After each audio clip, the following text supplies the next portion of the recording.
नमस्कार मंडळी. स्वामी महाराज तुमच्या सर्व चांगल्या इच्छा, मनोकामना पूर्ण करो हीच स्वामीचरणी प्रार्थना करते आणि आजच्या या नवीन व्हिडिओला सुरुवात करते. उद्या कामदा एकादशी, रविवार, अतिशय दुर्मिळ योग. प्रत्येक आईने आपल्या मुलांवरून ओवाळून टाका ही एक गोष्ट. आयुष्यभराचे दुःख, दारिद्र्य संपेल, मुलांवरील सर्व संकट, दुःख, अडचणी दूर होतील. उद्या रविवार आणि रविवारी असा एक योग जुळून आलेला आहे जो कित्येक वर्षानंतर आपल्या नशिबात आलेला आहे. उद्या आहे कामदा एकादशी. शास्त्रात म्हटलं आहे की कामदा म्हणजे आपल्या मनातील सर्व काम म्हणजेच इच्छा पूर्ण करणारी तिथी. पण हा रविवारचा योग साधा सुद्धा समजू नका, कारण हा एक अत्यंत दुर्मिळ आणि दैवी संयोग आहे. एका आईसाठी जगातील सर्वात मोठं सुख काय असतं तर तिची मुलं. मुलांच्या चेहऱ्यावरचं हसू आणि त्यांची प्रगती हेच एका आईचं खरं वैभव असतं.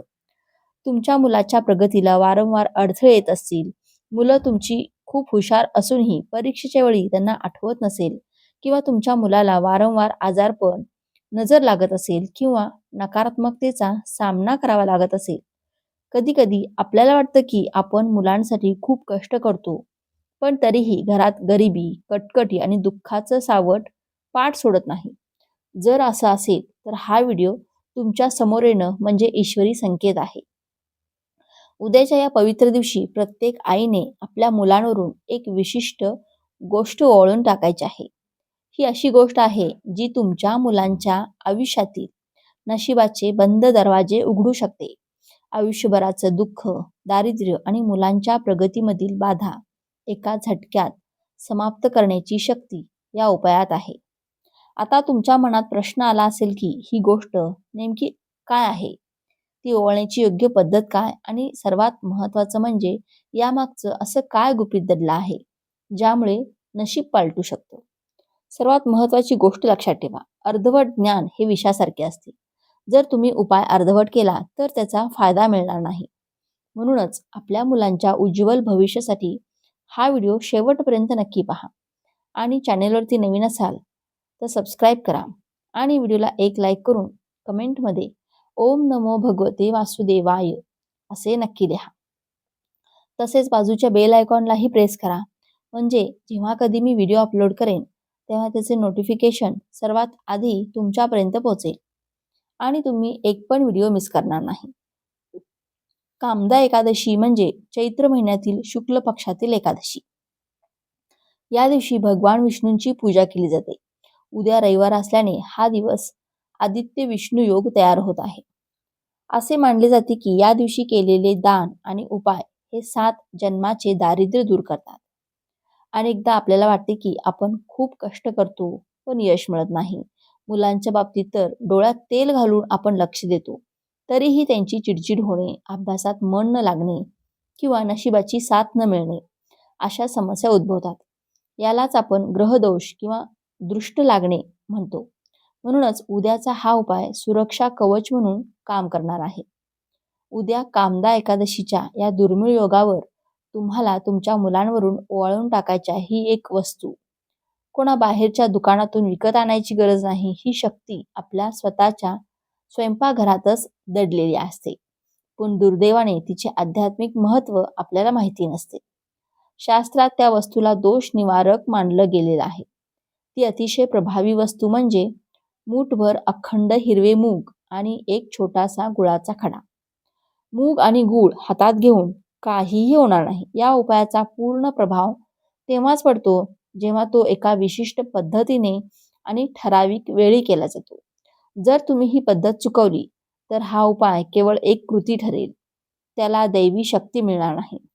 म्हणूनच उपायाची योग्य वेळ आणि पूर्वतयारी कशी करायची, तर हा उपाय तुम्हाला उद्या रविवारी सूर्यास्ताच्या वेळी म्हणजेच साधारण संध्याकाळी 6 ते 7च्या दरम्यान करायचा आहे. शक्य असल्यास आईने आणि मुलानेही स्वच्छ हातपाय धुवावेत किंवा स्नान करून शुद्ध व्हावे. आईने शक्यतो सुती किंवा स्वच्छ कपडे परिधान करावेत. मनात पूर्ण विश्वास ठेवावा की माझ्या मुलावरील सर्व संकट आज दूर होणार आहेत. उजव्या हाताची मूठ घ्या, त्यात मूठभर अखंड हिरवे मूग घ्या. लक्षात ठेवा, मूग कुठेही तुटलेले किंवा कीड लागलेले नसावेत. हिरवा रंग हा बुध ग्रहाशी प्रतीक आहे. जो बुद्धी आणि प्रगती देतो. या मुगाच्या अगदी वर एक छोटासा गुळाचा खडा ठेवा. गूळ हा सूर्याचे प्रतीक आहे, जो समाजात मान, सन्मान आणि तेज मिळवून देतो. जेव्हा हे दोन घटक एकत्र येतात, तेव्हा मुलांच्या आयुष्यातील नशिबाचा राजयोग सुरू होतो. ओवाळण्याची अचूक पद्धत. आपल्या मुलाला पूर्व दिशेला तोंड करून पाटावर किंवा खुर्चीवर बसवा. जर मूल लहान असेल तर त्याला उभे केले तरीही चालेल. आता आपल्या उजव्या हातातील ती मूठ मुलाच्या डोक्यावरून सुरू करून पायापर्यंत घड्याळाच्या काट्याच्या दिशेने 7 वेळा अगदी सावकाश ओवाळा. हे करताना मुठीतून एकही मुगाचा दाणा खाली पडणार नाही याची मात्र काळजी घ्या. जेव्हा तुम्ही ओवाळत असाल तेव्हा तोंड बंद ठेवून मनातल्या मनात ओम नमो भगवते वासुदेवाय या मंत्राचा 7 वेळा जप करा. प्रत्येक वेळी ओवाळताना एक मंत्र पूर्ण झाला पाहिजे असे मानले जाते की या मंत्राच्या लहरी आणि हिरव्या मुगाची ऊर्जा मिळून मुलांभोवती असलेले सर्व नकारात्मक वलय शोषून घेतात. ओवाळून झाल्यानंतर ते मूग आणि गूळ एका पांढऱ्या कागदात किंवा लाल कापडात बांधून ठेवा. आता या बांधलेल्या पुडीचं काय करायचं? ती घराबाहेर कधी टाकायची आणि ती कुठे विसर्जित करायची ते पहा. जर तुम्हीही चुकीच्या ठिकाणी टाकलं तर त्याचा उलट परिणाम होऊ शकतो. म्हणून हे रहस्य आपण व्हिडिओच्या शेवटी पाहणार आहोत. पण त्याआधी कामदा एकादशीला आवर्जून कराव्या लागणाऱ्या इतर काही विशिष्ट दानाबद्दल आपण जाणून घेऊया, जे तुमच्या घरातील दारिद्र्य मुळापासून उपटून टाकू शकतात. मुगाच्या त्या प्रभावी उपायासोबतच कामदा एकादशीला घराची नकारात्मकता दूर करण्यासाठी काही छोटे पण अत्यंत अचूक उपाय करणे आवश्यक आहे. हळद ही भगवान विष्णूंना प्रिय आहे आणि ती शुद्धीकरणाचे प्रतीक आहे. मूठभर हळद तुम्ही म्हणजे अगदी चिमूटभर हळद तुम्ही माता तुळशीला अर्पण करा. आता ही हळद तुम्ही पाण्यातून अर्पण करू शकता, पण उद्या रविवार असल्या कारणाने उद्या तुळशीला पाणी अर्पण केले जात नाही. म्हणून आपल्याला फक्त चिमूटभर हळद तुळशीमध्ये अर्पण करायचे आहे. हे अर्पण करताना ओम नमो भगवते वासुदेवाय म्हणा. यामुळे घराभोवती एक सकारात्मक कवच तयार होते आणि तुमच्या मुलांच्या मनातील भीती आणि चिडचिड कमी होते.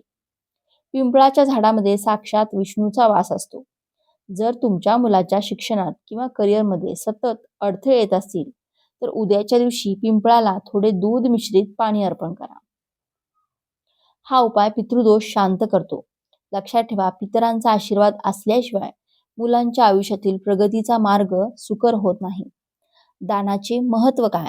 तर दान शास्त्रामध्ये एक अत्यंत म्हणजे अतिशय सुंदर श्लोक आहे का. दानेन सदृश्य किंचित याचा अर्थ असा की दानासारखी दुसरी मोठी शक्ती किंवा पुण्य या जगात नाही. विशेषतः एकादशीच्या दिवशी केलेले दान हे अक्षय असते, म्हणजेच त्याचे फळ कधीही संपत नाही. उद्याच्या दिवशी काय दान करावे? पिवळ्या वस्तू. उद्या रविवार आणि एकादशीचा योग असल्याने पिवळ्या रंगाचे महत्त्व वाढते आहे.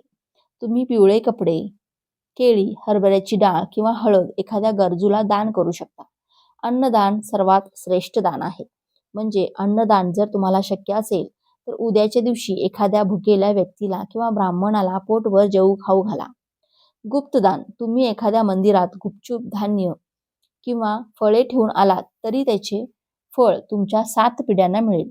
मातांनो, दानामुळे केवळ आपल्या कर्मातील दोष धुतले जात नाहीत, तर आपल्या मुलांच्या वाट्याला येणारी संकटे ही लांब जातात. त्यामुळे उद्या स्वतःच्या हाताने काहीतरी दान नक्की करा. मित्रांनो, आपण येऊया त्या मुख्य उपायाकडे, जे मुगाचे दाणे गुळाचा खडा मुलांवरून ओवाळून त्या पुरचुंडीत बांधून ठेवला होता. त्याचे पुढे काय करायचे? हा या संपूर्ण उपायाचा सर्वात महत्त्वाचा टप्पा आहे. ती पुडी हातात घ्या आणि सरळ एखाद्या देशी गायीच्या जवळ जा. आपल्या संस्कृतीत गायीमध्ये 33 कोटी देवांचा वास असतो असे मानले जाते. ती पुडी उघडा आणि ते मूग आणि गूळ आपल्या हाताने गायीला खायला द्या. जेव्हा गाय ते आनंदाने ग्रहण करते तेव्हा ती तुमच्या मुलांच्या शरीरातील आणि नशिबातील सर्व इडापिडा, नकारात्मकता आणि दारिद्र्य स्वतःमध्ये शोषून घेते. गायीच्या आशीर्वादामध्ये एवढी ताकद आहे की ती तुमच्या मुलाचे आयुष्यभराचे दुःख समाप्त करू शकते.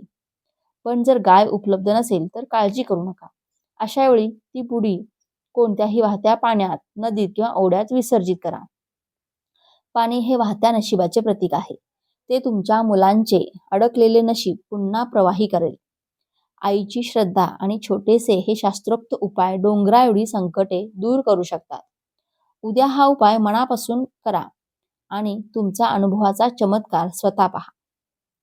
जर तुम्हाला हा माहितीपूर्ण व्हिडिओ आवडला असेल, व्हिडिओतील माहिती उपयुक्त वाटली असेल, तर व्हिडिओला एक लाईक नक्की करा आणि चॅनेलवरती नवीन असाल तर सबस्क्राईब करा.